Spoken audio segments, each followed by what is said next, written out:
Bonsoir à tous, bienvenue à ce flash d'information.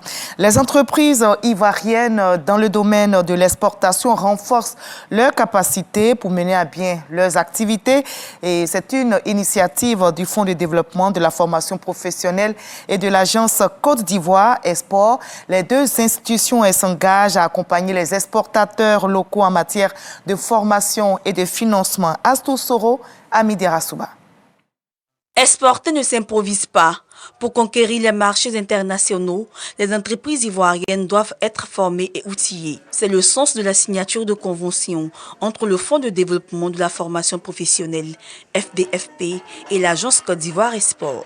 Ce partenariat vise à renforcer les capacités des exportateurs et à améliorer la compétitivité des produits ivoiriens. L'objectif, en fait, de mutualiser nos efforts, qui va permettre aux entreprises exportatrices de bénéficier de programmes de formation et de renforcement des capacités qui va leur permettre de renforcer leurs capacités en termes de qualité, en termes de normes, en termes de connaissance du marché et en termes également de négociation de contrats commerciaux. Grâce à cet accord, le FDFP s'engage à accompagner les entreprises en leur fournissant des formations adaptées aux exigences du commerce international. À travers cette collaboration, nous nous engageons à renforcer les compétences des entreprises ivoiriennes en matière d'exportation en les formant aux normes, stratégies et exigences des marchés internationaux. Accompagner la montée en compétences des travailleurs afin qu'ils deviennent de véritables artisans de la compétitivité de nos entreprises. Développer des dispositifs innovants pour favoriser l'accès des entreprises aux opportunités d'exportation.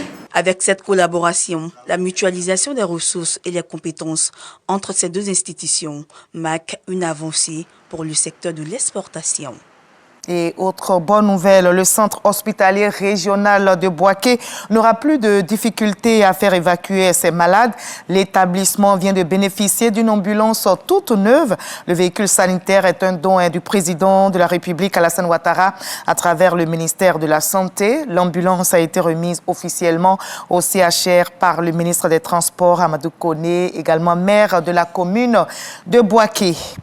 L'amour n'a pas de frontières, dit-on, mais qu'en est-il lorsque ces frontières deviennent des murs séparant des cœurs qui s'aiment? Eh bien, ce soir, la rédaction de RTI 1 fera un focus sur les relations à distance, les couples qui vivent leurs relations à des kilomètres de leur conjoint. Un défi quotidien, mais comment font-ils au juste pour le relever?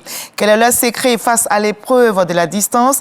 Dans le 20h, nous irons à la rencontre de ceux qui tentent le tout pour briser les barrières de l'amour à distance. Une édition à ne pas manquer donc. Et les pays sont reliés par les frontières, mais le Burkina Faso, le Mali et le Niger ont décidé d'instaurer un droit de douane de 0,5% sur les importations des pays tiers. Le document signé du président malien Assimi Goïta, qui assure également la présidence de l'AES, prévoit ce prélèvement sur les marchandises qui entrent dans les 3 pays membres de l'organisation. La nouvelle taxe, en revanche, ne s'applique pas aux produits en provenance des pays de l'UEMOA, dont Ouagadougou, Bamako et Niamey font toujours partie, bien qu'ils aient quitté la CEDEAO au mois de janvier dernier. Et la mesure ne concerne pas également les marchandises en transit ou issues des pays de l'AES, ni même à celles d'un État ayant signé un accord douanier avec eux.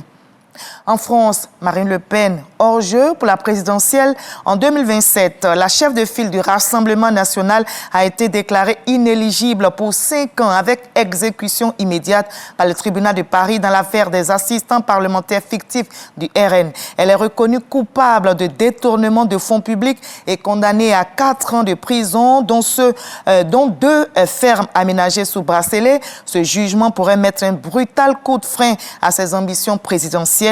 Un objectif qu'elle poursuit depuis plus de 10 ans maintenant. Son avocat dénonce un coup à la démocratie et Marine Le Pen a décidé d'interjeter appel. Au Royaume-Uni, un sommet de 2 jours dédié à la lutte contre l'immigration illégale a débuté aujourd'hui à Londres. 40 pays y participent. Le Premier ministre britannique veut s'attaquer aux gangs pour endiguer le phénomène des traversées illégales de la Manche à bord de petites embarcations. Comme on le voit, l'enjeu est clair, renforcer la collaboration entre les États pour démanteler les réseaux de passeurs de migrants, notamment vers le Royaume-Uni et les pays de l'Union européenne. Notez que c'est le premier sommet du genre organisé sur le territoire britannique. Et moi, je vous donne rendez-vous à 20h pour la grande édition, juste après ce Flash Info. Et je vous invite à suivre l'info régionale pour avoir toutes les nouvelles de nos très belles régions ivoiriennes. À tout à l'heure à 20h.